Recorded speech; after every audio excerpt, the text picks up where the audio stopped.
You are all set to go.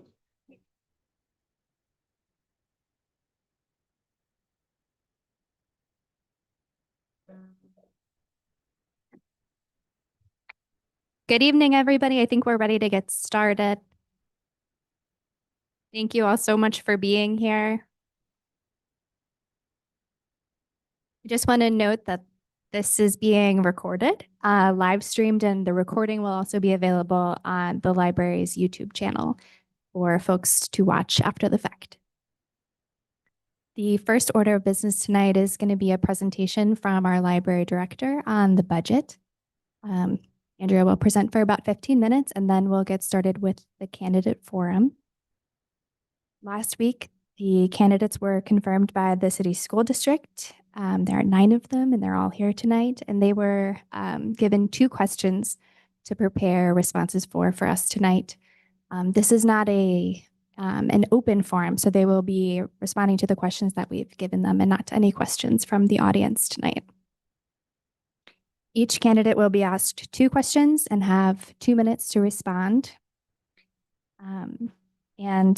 I believe everybody will be hanging around for a while after the forum if people do want to mingle and ask questions directly to the candidates. So I'll turn it over to Andrea to get started with our budget presentation. Thank you.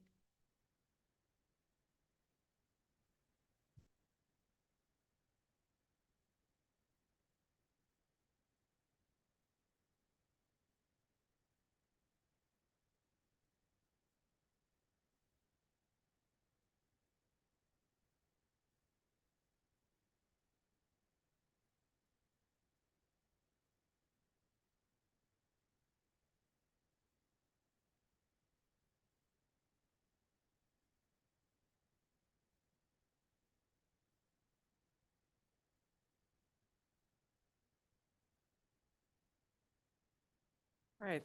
Thank you, Melanie.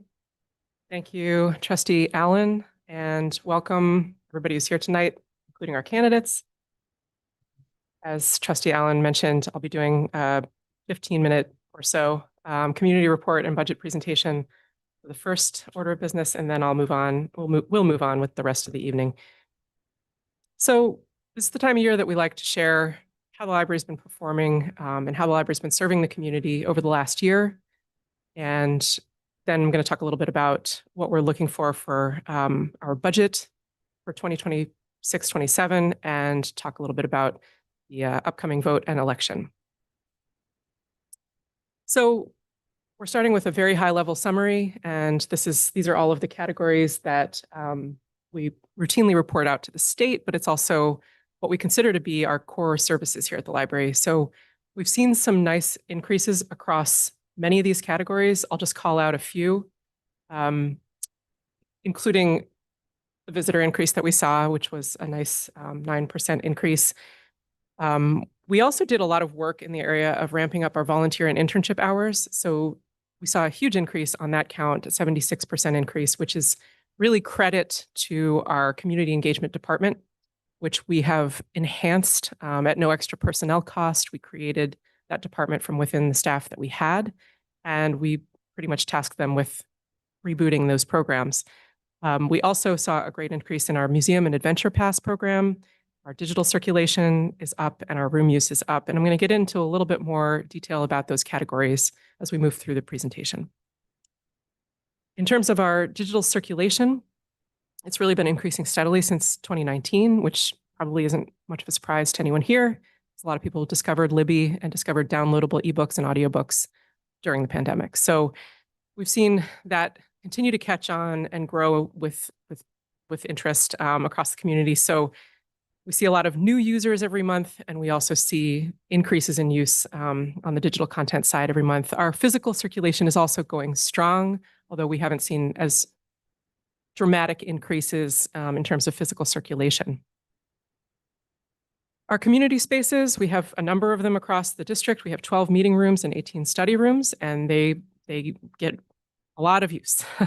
We have a quote here from an organizer of a community group. It's a crafting group, a group of 20, 30-somethings.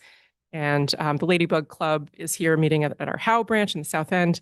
This is a lovely quote, just kind of showcasing how this one community group felt about using the library's free spaces and how important she felt in terms of its ability to knit together our community and be part of that important social infrastructure that libraries provide.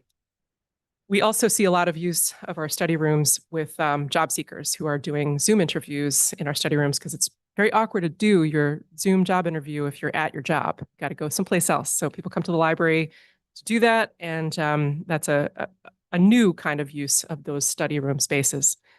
I want to talk a little bit about library-fueled adventures. We do this in a number of ways. Sorry, reboot. I will please remind me later about that reboot. So we added 3 new adventure passes in 2025. We added the Egg Presents passes, the passes to the Madison Theater, and pass to the National Museum of Racing and Hall of Fame in Saratoga. Our Museum and Adventure Pass system is easier to use than ever because you can actually reserve online for the day that you actually want to use the pass, which is a great boon to a lot of the folks who take advantage of those passes. We've also tripled the number of local history programs that we offer. We partner with Discover Albany. We partner with city historian Tony Opalka, the Albany Institute, the Underground Railroad Education Center, and Historic Albany Foundation.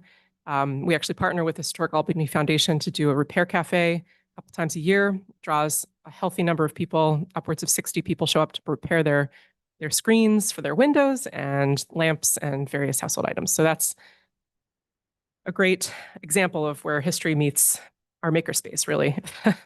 Or rather, Historic Albany Foundation and the makerspace come together to offer a unique program. We also have a number of programs that happen in our makerspace. We partner with UAlbany. We partner with various organizations to bring artisans and unique maker experiences to our makerspace, which is located here at Washington Avenue. And I encourage anyone who hasn't visited to please come and check it out. It's a very, very cool space for young and old makers. I want to talk a little bit about our early literacy programming. We offer a growing readers program for ages 0 to 5, and we welcome families and caregivers to join growing readers. We know that when we support early literacy, it helps children succeed throughout their entire academic careers. So we have a number of incentives to encourage growing readers along. One of them is free book giveaways periodically during the course of their time as a growing reader. And we also offer programming that supports growing readers on a weekly basis at all of our locations. At APL, we also support the right to read, your right to read. So our board years ago joined Unite Against Book Bans, which is an American Library Association initiative that supports everyone's right to read nationally. And I was very encouraged and proud to see Albany support that with such enthusiasm at the time that the board voted to be part of that initiative. We also partner with the Civil Liberties Union every year to offer a Banned Books Week series of events. So that those are just a couple of the ways that we showcase our support for your right to read. And we also have policies and procedures in place that also do that. We've also offered a number of bilingual story times in the last couple of years, and we continue to build on those important opportunities to encourage reading in one's native language, whatever that may be. Our community engagement department, I spoke about a little bit earlier. It was officially established in 2024, and we have partnered with UAlbany. We're actually approaching a partnership with Siena as well to bring interns into Albany Public Library to do fantastic work. We partnered with UAlbany last year to bring an intern in to do a digitization project. We digitized a number of our St. Rose yearbooks from the local history collection, and that was a digitization project that was grant funded by the Capital District Library Council, which is a great example of when we can get a grant to fund some programming or an opportunity, how it can really amplify a lot of different categories, like our jobs pipeline, UAlbany's students gaining experience in the library environment, and obviously a win for anybody who's looking to do some diving into St. Rose yearbooks from afar. We also, as I said, rebooted our volunteer program. So the person inside of the Bleecker costume that you see on the right is actually a volunteer, and we like to invite anyone who is between 5'5" and 5'6" to join that roster. It's a very easy way to support the library in a sort of incognito fashion that might be appealing for some of you out there. I'm going to now get into the budget vote and trustee election information, and we'll start with a little bit of recent budget history. So those of you who lived in Albany, who were here in 2007 and paying property taxes, probably remember that there was a major vote to expand the Albany Public Library. So we went to being a 7-branch system with the addition of Arbor Hill, West Hill, and Bach branches, and we also made renovations to several other branches. We, since 2011, have the board has kept the operating budget tax increases well under the tax cap. There were 5 years between 2011 and now that there was no increase at all. So over the course of that period of time, from 2011 to now, the average annual increase to our operating budget has been about 1.62%, whereas the rate of inflation has exceeded that by more than a percentage point. So this is what I'm explaining is a lead up to an important background for what we are looking for this coming fiscal year. So our current financial status is that in the last fiscal year, we did realize a major reduction to our fund balance in the form of a $730,000 deficit. That came about as a result of numerous factors. I'll name a few of them here. We saw a drop in our non-tax revenue, so our pilot payments dropped precipitously from where they had been even just 4 or 5 years ago. We also saw some rental loss in the form of a Head Start program that used to rent space on the 3rd floor of the Washington Avenue branch. It's no longer doing that, and for their own financial reasons. We also saw increases in healthcare costs. We saw increases in utilities costs, the same way that so many organizations have seen those steep increases. I also want to note here that 78% of our operating budget goes to salaries. So we are a union shop. We have a CSEA local here at the library. 90% of our staff are union. So that 78% of our operating budget that goes to salaries, benefits, and New York State retirement contributions is a very critical and key component of our operating budget each year. With the proposed increase, we want to maintain all 7 branches, our current hours and services, and protect what is here on offer to the community now, in addition to balancing our operating budget and preparing the way for future increases to remain under the tax cap for the foreseeable future. This is the tax impact view. So we present this according to assessed values of homestead properties, and for a mid-range assessed property in Albany, about $250,000, the taxpayers will see an additional approximate $40 in library taxes on their library bill. I do want to note that taken together, the operating budget increase plus the branch improvement plan debt service actually reduces the increase to 14.5%. It's still a double-digit increase for taxpayers, and I understand the magnitude of that in Albany. However, this is what's necessary to achieve the goals that I articulated on the previous slide, balancing our budget, making us stable for the future, and putting us in good stead to continue the services that we're providing, as well as hopefully be in a better place to make some progress on any number of areas, including our digital content, potentially our hours. So we're mindful of all of this as we propose this budget. Again, or well, not again, but 93% of our operating budget is tax dollars. We are a school district library, and that is typical of school district libraries. I will note that we have other non-tax revenue sources, but taken together, they amount to a fraction of our overall annual budget. And those sources are not stable sources. They are variable, as we've seen with the pilot payment, as we've seen with interest rates, and so on. So it's just something to bear in mind when it comes to thinking about our budget broadly. If there's no tax increase or less than the proposed increase, I would have to work with the board to determine how library services would need to change to stay within the budget that we are allocated. So that would involve, in the case of next year, looking at branch closures, reduced hours, and reduced staffing. Because as I said, 78% of our budget is staffing, benefits, and retirement system contributions. So this is the slide that I have to show. I have to walk through these possibilities, but it's important that you understand. So May 19th is the budget vote and the trustee election. We have 9 candidates here with us tonight. I'm not going to spend time going through. We're about to introduce them anyway. So I would invite Trustee Allen back up, and she will MC the rest of this evening. And thank you all very much.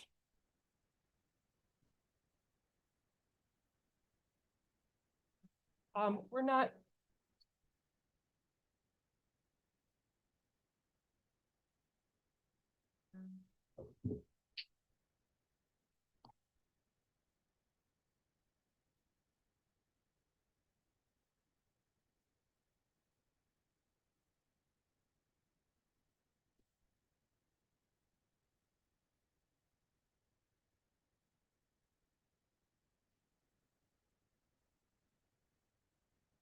I apologize, this camera reset, so I'm just moving it back to where it was.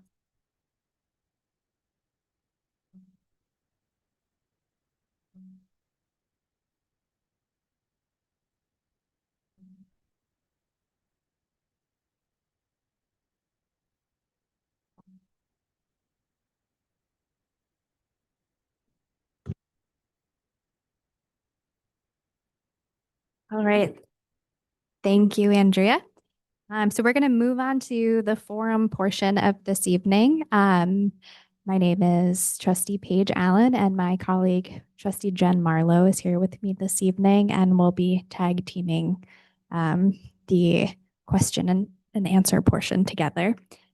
So I'm going to read each of the candidates' names, and I'd love for you to stand up and then take a seat at the front as your name is called. These candidates are in ballot order, which was determined at random. And so number 1 will be Catherine Bamberger.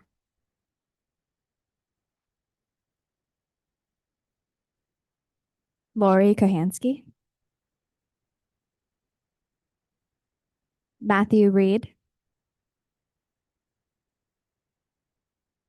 Jenna Kirsten. Smriti Sinha. Kaylee McTagg. Sarah Mazinski. Kenneth Lozier. And Leslie Dykeman. Great, thank you, everyone. So I'll invite Trustee Marlowe up to ask some questions. Thanks, Jen. Hi, good evening. I'm Trustee Jennifer Marlowe. Thank you all for being here. Thank you to the candidates for running. So the first question will be, the candidates will come up in alphabetical order by last name, and then that will be changed to first name for the second question. Okay, so the question that was posed to the candidates is, what are the most important issues facing public libraries today? And how do you envision APL rising to meet these challenges? And so I will, we're going to start with Catherine Bamberger first, and then I will come up and read the candidates' names in alphabetical order by last.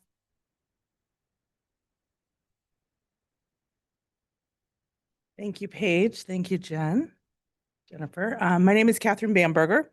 The challenges that we see around the country for libraries often involve the book banning, which I think we are not seeing as much here in our happy little Albany bubble.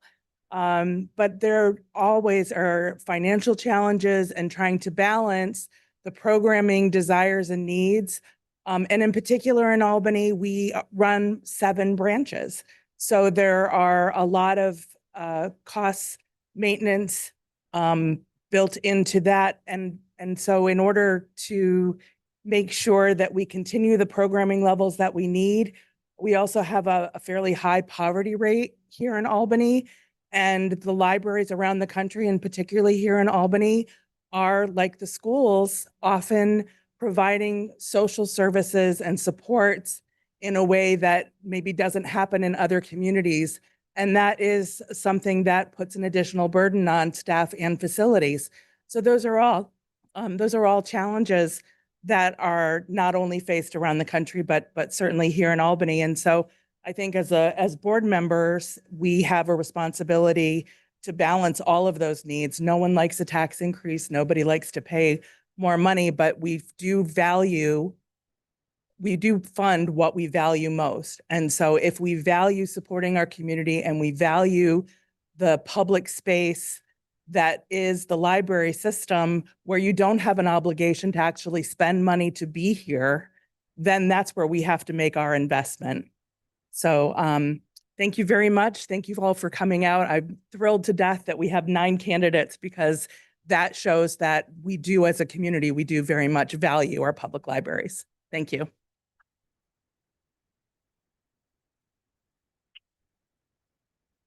Thank you. Next up, we have Leslie Dykeman.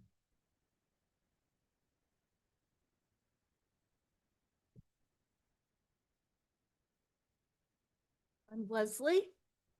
I live in the Bach Branch neighborhood, and I'm very blessed because I walk to the branch. I use it to get books, and I've requested online, and I like that I can get a scan of a document in PDF form, and it goes right to my email.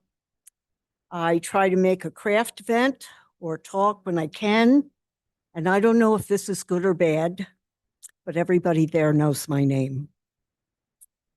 Okay, for this question, you heard first from the top of the ballot order, and now you're hearing from the bottom of the ballot order, because I'm number 9.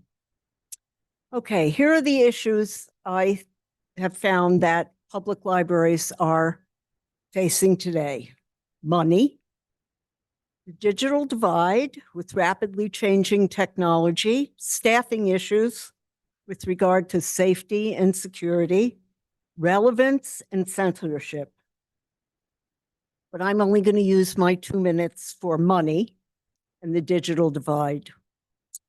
Of utmost importance to the issue of money is to pass the budget proposal on May 19th. In the next 2 weeks, my effort in campaigning are to get people to the polls, say yes to the budget, and then I want their vote. Getting that budget passed is crucial. The APL must meet the digital divide challenges by expanding hotspots and Wi-Fi for those that are already digital literate. We already know computer sessions are on the increase. Reverse mentoring might be able to challenge senior populations to be a creative way of bringing seniors into the library. Could each branch partner with a school and have a middle schooler mentor to teach familiarity with devices and how to use them? You know, middle schoolers know everything, and grown-ups know nothing, so maybe this would work. Thank you.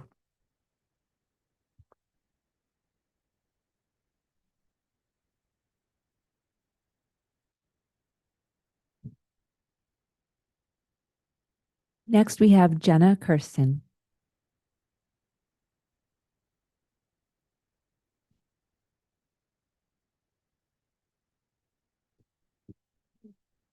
Hello, everyone. My name is Jenna Kirsten, and I've been a resident of the city of Albany for around 6 years, and primarily a resident of the Capital Region for over 10 years. Due to the multifaceted roles that libraries play in their communities, limited funds and time are being pulled in various directions. There's the need to provide high-quality services to library patrons, maintain physical structures, update technology, and respond to evolving digital needs of the community, and ensure that library staff is fairly compensated and trained to meet community needs. Maintaining a balance between mission and financial reality are among the major issues facing libraries today. These concerns are worsened by a political environment that fosters insecurity and federal support, while simultaneously taking resources away from our community and threatening free speech, which places libraries in the position of needing to provide more with less. I envision that APL can meet these challenges by listening to and communicating with the community that it serves, then making adjustments based on usage, need, and areas of greatest impact. By looking at trends in library services from the hours that the different branches are most frequently visited, to event attendance, to digital and print circulation patterns, and actively seeking to understand the concerns and needs of Albany residents, such as through this recent community survey, APL can make strategic adjustments to its services. It can also identify new avenues of meeting needs expressed through public feedback. Additionally, APL can nurture its current partnerships with local community stakeholders, like the school district, local universities, and nonprofits, while creating additional connections within the city. Such partnerships could create any number of additional opportunities for the community, like expanding the multilingual language programming and increasing available book offerings to represent the many languages spoken in Albany. Data-driven decision-making, as well as enhancing and expanding current community partnerships, are essential steps that APL can take to meet the challenge of financing its many important services. Thank you so much.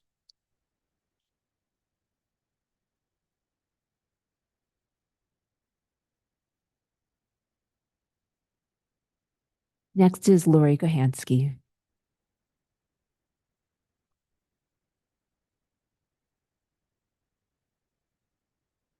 Good evening, friends.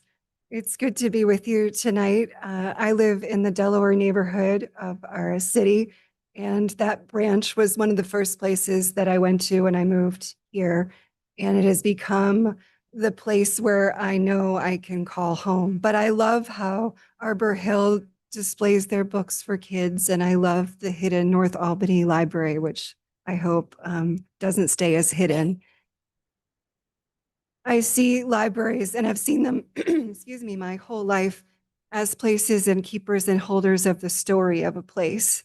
And so anything I do as a trustee will be to keep that center of our communities in a place of freedom and integrity and equity that we most desperately need in these times. I also see library as a reflection of where we are now. If you walk into any branch, it's a pretty good gauge and temperature of who we are as a city. And I also see them as a place of understanding who we are becoming and what that looks like and how do we get there.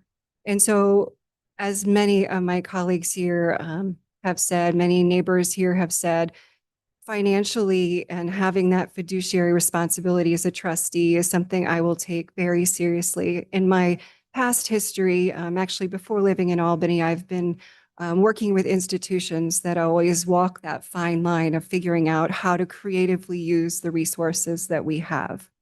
And I would do that to the end of making sure that the staff that we have, if you've never gotten to know the staff of your libraries, go do it tomorrow, not just because of the budget, but because they're probably the most cool people in the city.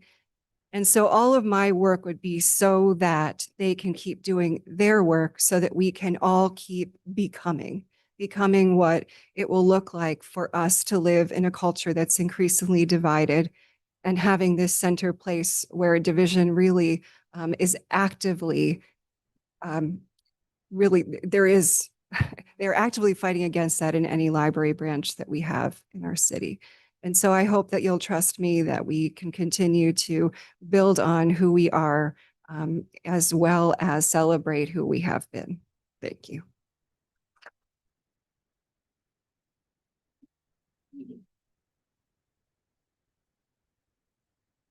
Okay, thank you. Next is Kenneth Lozier.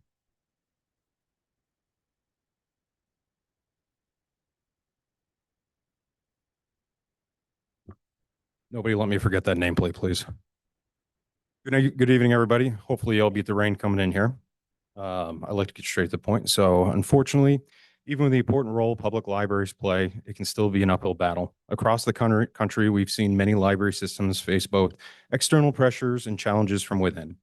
One concern that has stood out to me over the past few years is the growing politicization and polarization of public institutions, including libraries, where decisions can sometimes become less focused about service and duty to the library and more about differing agendas or viewpoints. This can make it harder for libraries to stay focused on their core mission of serving the community effectively. Luckily tonight, as you can see, Albany does not necessarily face that same level of challenge at this time with a slate of candidates who clearly value and support our library. That to me reflects the proactive and community-focused work the library continues to do, building a community that not only uses it, but truly cares about it and is invested in keeping it strong. That is why we must continue to make sure the library stays engaged in these efforts to uplift residents of the city, but also show what positive force it is. Another key challenge closer to home that libraries face is finding a spot in people's lives. Most people are busy with their everyday lives, work, family, and other obligations that some find it hard to find time to engage with the library. It was perhaps one of the more common things I heard when collecting signatures. I love our library, but I haven't been there in so long. Many people speak of missing a third place, and I feel this is a perfect opportunity for the library to find a way to bring these people back in. Finding unique services, not usually associated with a library, can encourage someone to visit where they can engage with the core services the library offers. Also importantly, seeing their tax dollars at work. We want to make sure people feel their taxes are being used in a way that helps the community, but also benefits them. Thanks.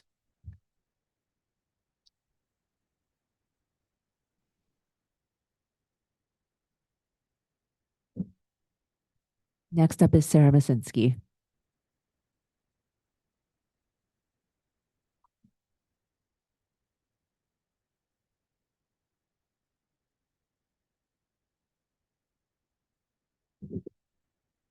Shorter. So for the question about libraries facing challenges, nationally, censorships and book bans are a huge threat. And I want to acknowledge that threat and that it does exist even here. But I don't want to spend too much time on it because APL and the Albany community are largely supportive of the right to read. APL partners with the New York Civil Liberties Union for an annual banned book readout and has signed on to the American Library Association's Freedom to Read statement. When I initially ran, my answers in the Meet the Candidate session revolved around a metaphor where I described APL as the hub of a bicycle wheel, and I likened the many programs and resources, both provided and needed, to the spokes. I spoke about needing balance, as with a bicycle wheel. If the tension on the spokes is not properly balanced, the bicycle wheel loses the ability to support the rider, and forces from pedaling and braking create an unsafe situation. This need for balance still exists. And after 4 years, I see it even more clearly. The facilities do provide heat in the winter and air conditioning in the summer, but APL has to maintain those facilities and pay the associated utility bills. The staff at APL work hard to meet community needs with various programming and resources, but staffing a 7-branch system is expensive. Funding is a serious challenge facing public libraries. I can imagine an APL with enough staff to have each branch open every day. I can imagine an endless budget for digital content, allowing all of us all the materials as soon as we want them.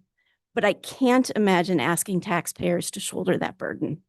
Finding the balance is essential, and how APL can rise to that challenge.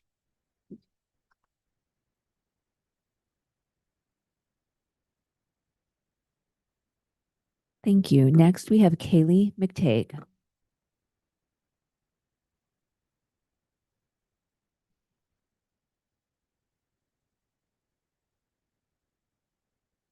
Hi, everyone. I am Kaylee McTagg. I am 4th or 5th generation Albany. I grew up by Buckingham Pond. But I think in terms of challenges that libraries are facing, funding, lots of folks have already said this, funding. Keeping the lights on is hard enough, let alone providing programming that actually meets community needs. And this is a challenge that libraries face and tackle pretty impressively year after year. So beyond that, I think the fiscal and social climate of this particular moment in time is a challenge we're all feeling in different ways. We're already bearing the brunt of so many federal cuts here at the local level in Albany and around New York State. And while I am ever an optimist, I do think that the worst of these cuts and the impact that we're going to feel from them is kind of just getting started. So I really welcome the opportunity to support the library, not only in like seeking that funding every year that they need to keep the lights on, but more immediately welcome the opportunity to support library staff and our library systems and meeting the many community needs that they meet every single day. Books and research and access to information, of course, being the things that come to mind first for most of us. But beyond that, access to internet service, a computer, a printer, story time, arts and crafts, museum passes, all the things that we heard about in the budget presentation earlier. But things like tax prep assistance, job and housing applications, applications for unemployment and other social services. These are programs that Albany residents are going to be relying on more and more as time goes on.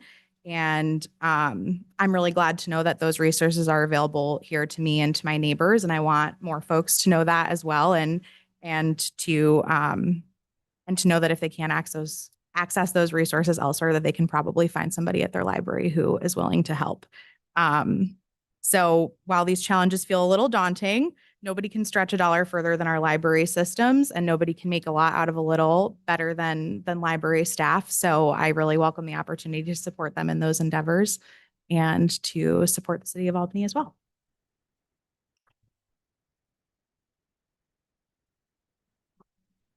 Thank you. Next up is Matthew Reed.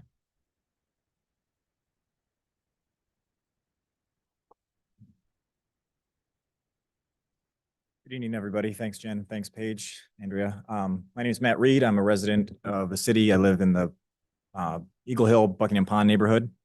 When I thought about this question, I thought of the obvious thing that everyone said, the financial and economic problems that face households and libraries the same. Inflation, rising costs. Obviously, my national grid bill is huge, so I assume the libraries is even bigger. It's no different. In fact, it's worse since the library relies on tax revenue. As we just learned, 93% of the budget comes from the taxes. Coupled with that, though, I think kind of nationwide, and I hope we don't feel this as much in Albany, but there's kind of a national feeling of helplessness and apathy and a disconnected nature to our world right now. And libraries are really the only place, or the best place in my mind, that can be combated. Our libraries have the makerspace, they have programming, they have tax assistance, they have so many programs. They have, Miss Lindsay in the makerspace who makes my little 9-year-old who won't probably talk to her friends at school ask for help. Just the services like that are unparalleled in this city. And I think that's kind of key to how the library combats the financial crisis, right? If you're going to make your citizens or ask your citizens to pay a 17% tax increase, you want them engaged, you want them invested, and you want them involved in your library. And there's no better way to do that than to maintain clean, welcome, open facilities, give folks programs like we have in our library, the makerspace, the assistance with business planning, the free rooms to rent for their groups. It's just a public, warm, clean place. I think continued development of those engaging programs, investment of the facilities makes it a lot easier for that sort of community to welcome and accept such a large tax increase. Thank you.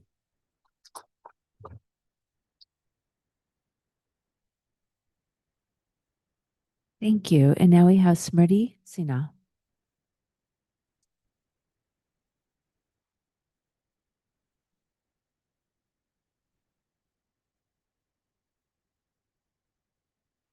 Good evening, everyone. Thank you all for coming out in this rain. And for those of you joining virtually, thank you. I have to take a moment to say hi, Mom. She's tuning in from San Diego. She's super excited, and I'm very excited because I've been living in Albany for 5.5 years in the North Albany community. And in that time, I've really been trying to engage as much as I can. And the library has been a gateway for that for me. Pardon me, I'm going to rely on my notes a bit. I've used the library extensively, from the book clubs to craft programs to most recently our partnership with Love Your Block and growing things from seeds. Not very good at that, but I'm learning and I'm growing.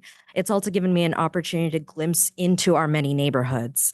As my peers have mentioned, we are everything from a growing and evolving city in downtown Albany to sprawling and established suburban neighborhoods.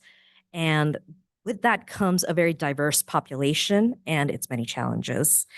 I think if we look at libraries as a global resource, we can see that there are challenges in the rapidly changing infrastructure, going more digital, of course, but also issues with misinformation or evolving literacy needs. So that's a challenge that all libraries face. Another one would be the equity gap of making sure we can get access to the internet, access to resources, both digital and physical, to our communities. Of course, funding, money is a problem and an issue for everyone, but including a resource like a library. And the gap between what we can or already do provide versus what the community needs. If we zoom out a bit, there is a bigger problem in that the wages aren't necessarily increasing, but the cost of living is. And I think libraries become a resource and a third space for us to meet those needs. Of the many, many ways that I think we can help address that, as a former New York State Comptroller employee, I am very familiar with doing more with less and being creative in coming up with solutions. But I appreciate the fact that we engage with local community resources like the Albany Center Gallery and Love Your Block to hold programs and reach out to our community. I also think we can come up with more innovative ways. I can copy paste the many wonderful suggestions that my peers have given, and more, but I look forward to working with the library to bring that to you.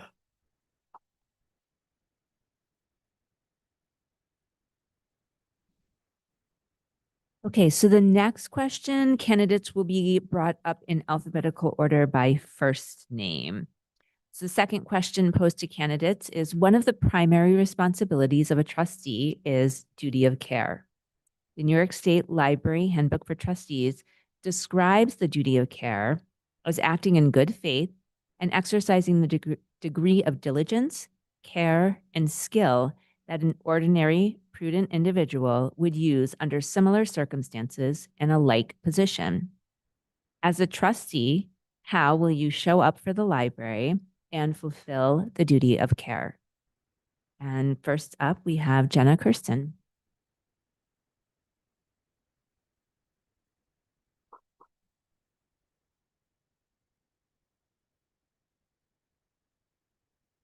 Hello again.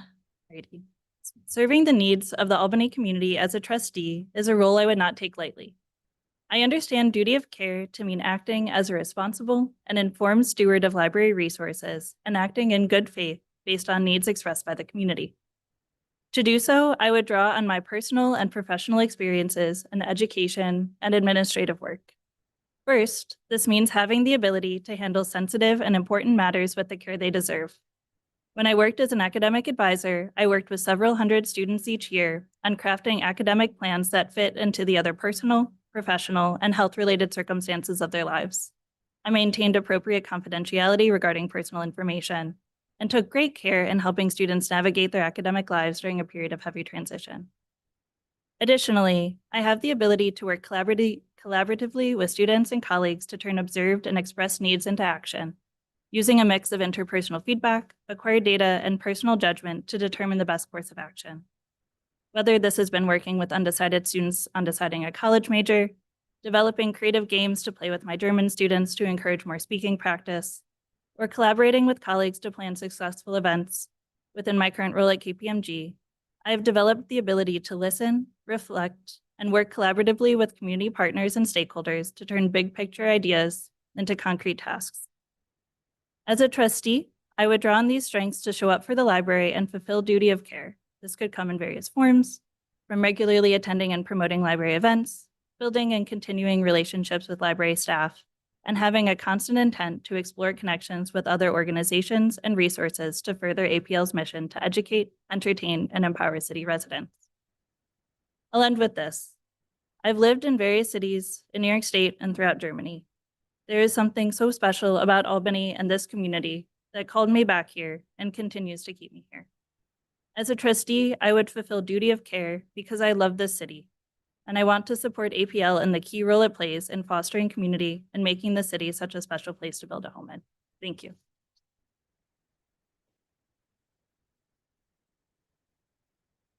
Next, we have Catherine Bamberger.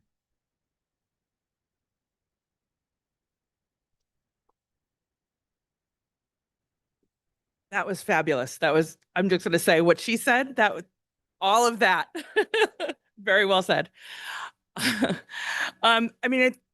Duty of care, as was described, the last part of the statement about showing up. So showing up is really where I see that's the first step, making sure that we attend meetings and show up and we're prepared.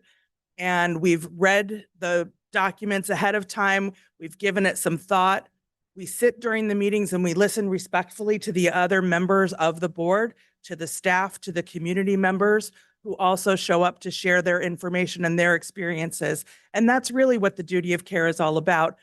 Being reasonable, being open to suggestion, being open to change your mind is not a sign of character weakness, but rather a sign of intelligence that you're able to take in new information and then steer your decision-making around the information to the best of your ability.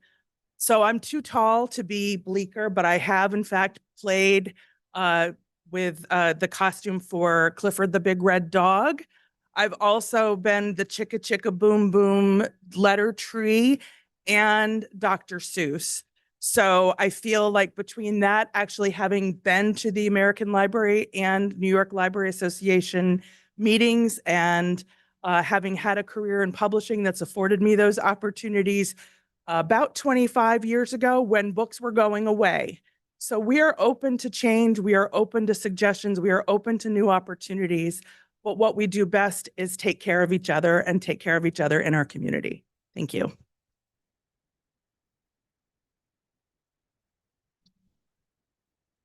Next is Kaylee McTagg.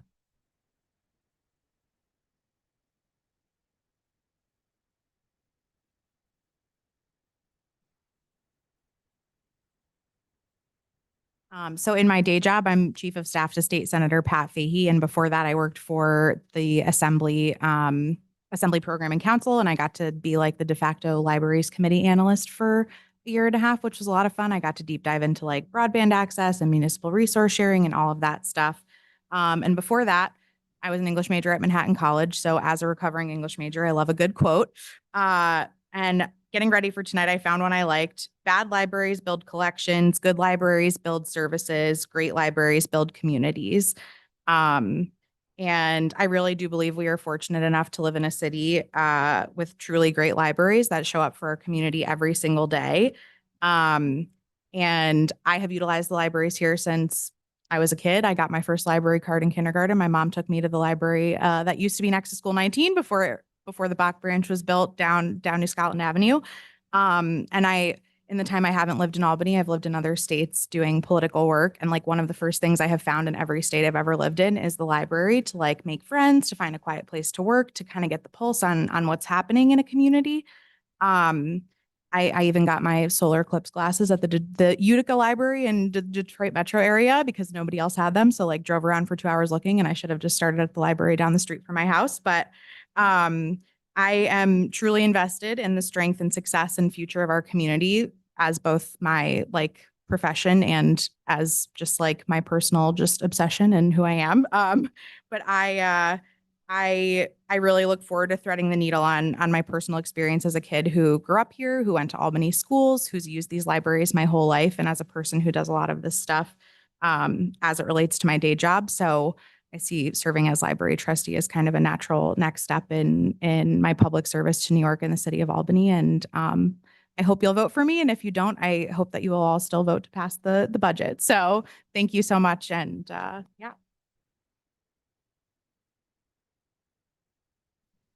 Thank you. Next is Kenneth Lozier.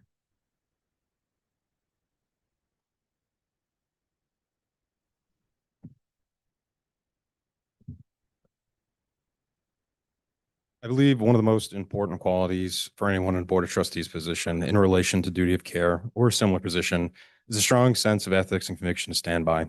Too often, we see people in positions of authority claim one belief but vote against it, whether for the sake of group consensus, fear of opposing the majority, or simply moving things along. This is a disservice to those who supported them and to the library system itself. Our institutions are built on discussion, disagreement, and compromise, making potentially hard choices that go against the group to make sure all points are heard and understood. Duty of care means standing by one's principles in a productive way to support their long-term strength of the library system. I say that to bring up the fact that a lot of my roles in the past have focused on compromise, working with different community groups, trying to find ways to not necessarily make everyone happy, but to make sure that everyone has a seat at the table, everyone's voices are heard, everyone is able to express their opinions on how we as a collective are able to move a common good forward. Duty of care also means using the information that is known and making the most prudent and best decision, whether that decision may be popular or not. It's easy to make decisions that will be well received, but it's not easy to make choices that you have to defend and perhaps will never win people over on. But as stated above, one that you believe another ordinary prudent individual would make under these circumstances. Saying all that, my plan to exercise duty of care in the few ways I described is to be as present as I can, as engaged as possible, and learn all that I can when it comes to decisions we must make. Seek out opinions from different perspectives to help guide my decisions, staying in line with my beliefs and the needs expressed by others, also making sure to defend the choices we make, helping others understand the decisions made, whether well received or not, and taking accountability for those choices and those decisions. Thank you.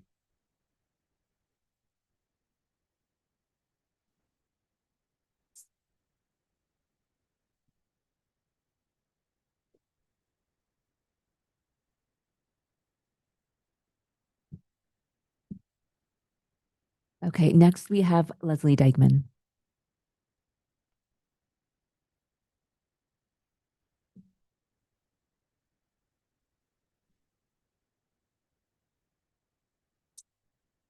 All right, this is going to be kind of dry, but before I start, even though I was an auditor my whole life, I do have somewhat of a sense of humor. And I do fit into that costume. But if you go to the Pine Hills street fair, I am the hot dog at the hot dog counter that my son runs. Okay.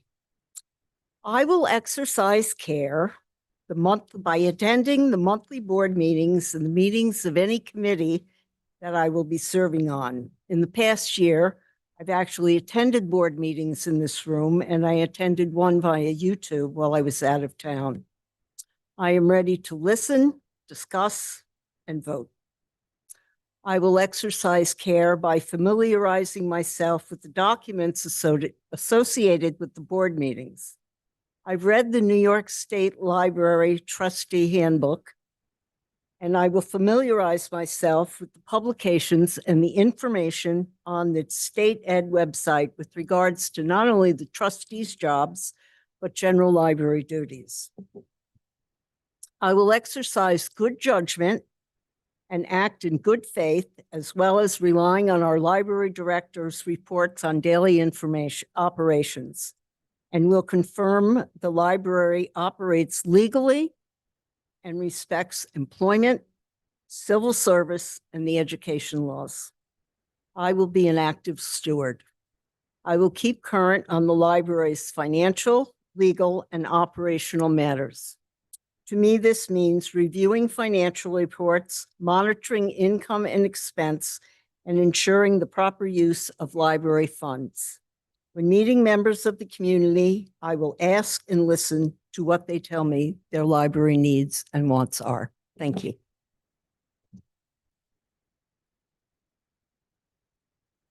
Thank you. Next is Lori Kohansky.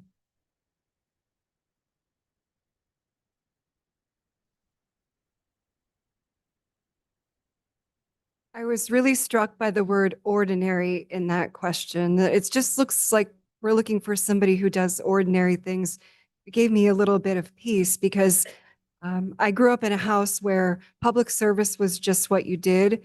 And to have a servant's heart was just how you cared about the people. And that felt pretty ordinary. And so I hope to just keep doing the things that I do already, but do them with the library as a new lens with which to think and to see and to be in this community. Most people just want to be seen, want to understand why things are being done the way they are. And so showing up not just at library functions, but continuing to be someone who gives their heart and soul to this city will be what I commit to you as part of my duty of care in this particular role.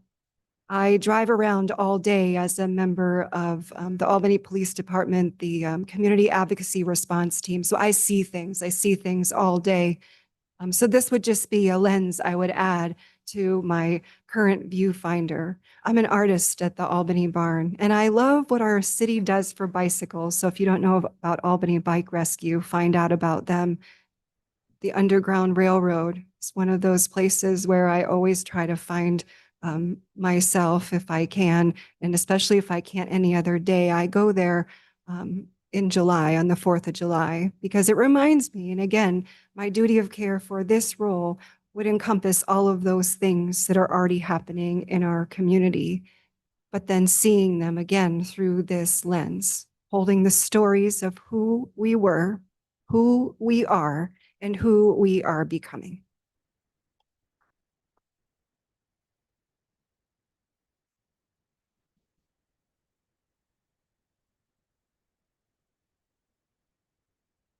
Okay, next up we have Matthew Reed.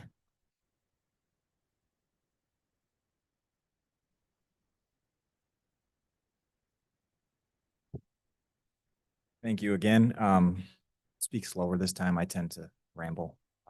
Every court reporter I've ever spoken in front of told me that. But as a lawyer, I was tempted to kind of attack this question from like a legal requirement standpoint and get into some really convoluted legalese. But I see it more of a moral obligation. It's obviously a legal requirement. It's in the trustees handbook and it's in the bylaws, but it's really akin to what I tell my children about the golden rule, which is very old fashioned. I get that.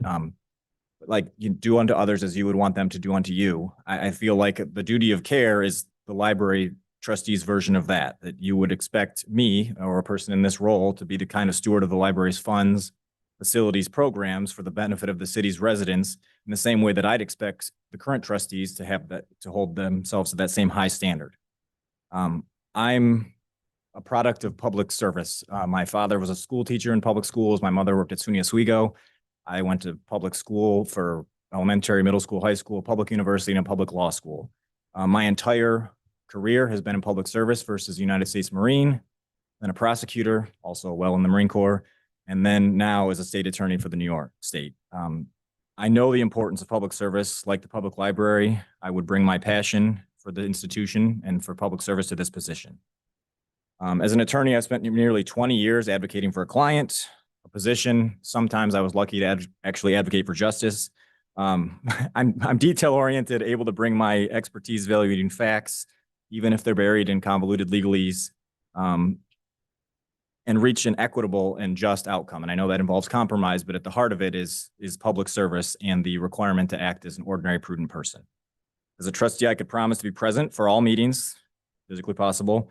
Responsibility is I bring an open mind, I draw on my experiences and expertise to advance the library's and community's best interests. I can also promise that I'm running for this role as a true library user, as I think all of us are. And at the heart of the duty of care would be, and my decisions would be focused on bettering the community and this library for the users. Thanks.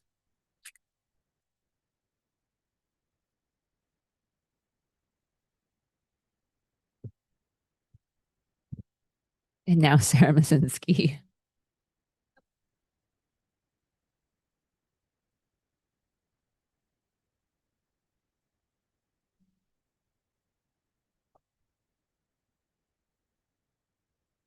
Hi again. So part of the handbook definition says to use the care and skill that an ordinary, prudent individual would use under similar circumstances. I like this language because it acknowledges that none of us are experts in all things library, but not being an expert is okay at the library. Curiosity and learning are encouraged here, and people aren't afraid to look for answers. I grew up at the library. One of my early memories is library staff helping me check out read-along books. Back then, they came with a cassette tape and a little plastic bag, and they hung up on a little rack. The library taught me to act responsibly by checking them out and keeping the components together. When I was older, the library provided the resources that I was going to use to convince my parents that I needed a horse. But the library also gave me the information to decide this was not prudent for a middle schooler in the city of Binghamton. Then, when I was in high school, librarians taught me how to research periodicals on microfilm and microfiche. They taught me to be diligent and to pay attention to sources and biases. The duty of care is a pledge to do my best for APL in the city of Albany.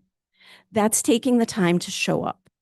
Showing up is more than just attending board meetings. It's spending my time so that I come to meetings prepared. Showing up is making myself available by checking library email regularly. It's attending library events and talking to people about the library. Showing up is spending my time to ensure that I am growing through continuing trustee education. Showing up is about balancing my wants with the community needs, just the way the library taught me.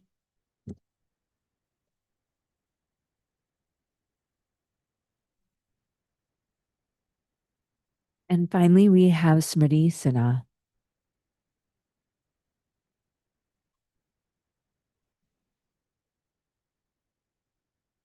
SS is that I am always last. The benefit of that is that hopefully I am the last impression for you tonight. I'm going to bridge the gap between the last question this a little and try to stick to my script bit so I can stay within my time allotment. I do think that Albany Public Library shows up and faces many of the challenges that we discussed in our earlier question in a really great way. I think one of the things I noticed when I was out there knocking on doors for the first time ever and even walking into barbershops to get my last few signatures was recognizing that there's a gap between what we offer as a public library, all the services and opportunities, and what the public understands us to provide for them. And so I think duty of care kind of encompasses that part as well. Beyond my duty to the library itself and to being a board member, it is an elected position that is meant to serve the public and serve the residents of the city of Albany. And so I think one of the biggest responsibilities I would have in this position would be to actually go out into my community more. It excited me to speak to the people who live in the area and get to know my neighbors. And it gave me an opportunity to hear questions that I didn't necessarily have answers for, from as simple as how do I renew my library card to more complex issues like what kind of programs do you offer for the visually impaired and just everything in between. And it showed me that there's an opportunity for us to bridge that gap by expanding the amount of communication and transparency that we have in how we use the money that we have coming in and how that serves our community at large. So for me, fulfilling the duty of care is about showing up thoughtfully, asking the right questions, and making sure that the library continues to serve all its patrons in a meaningful way, meeting that mission statement of educating, entertaining, and empowering. As a business analyst and project manager, I am used to reviewing complex information, managing resources efficiently, and ensuring that anything that we take on achieves the results that we sought to get. I'm excited for the possibility to engage more meaningfully with APL, especially as you go into the next cycle of strategic planning. I'm looking forward to what you have in mind and how I can participate with that. Ultimately, my goal is to combine practical oversight with genuine passion for what APL has to offer and make sure that we meet our missions. Thank you.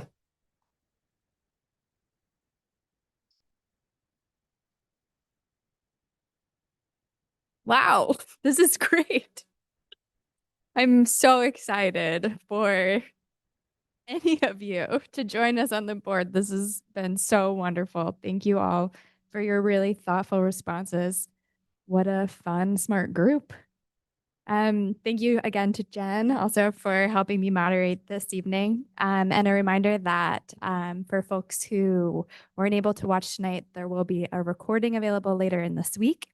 And if you are feeling inspired by all these folks and by our budget presentation to continue to support the work that we do at Albany Public Library, I would encourage you to seek out the Friends and Foundation of the Albany Public Library to help us continue to advance this mission.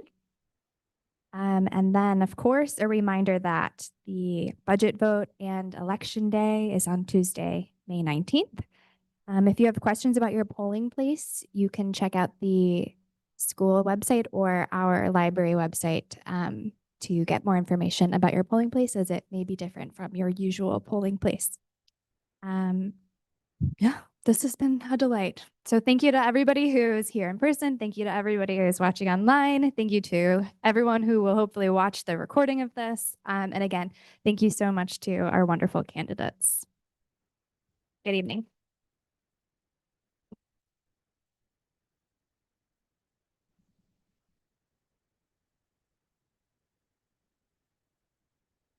Thank you all very much.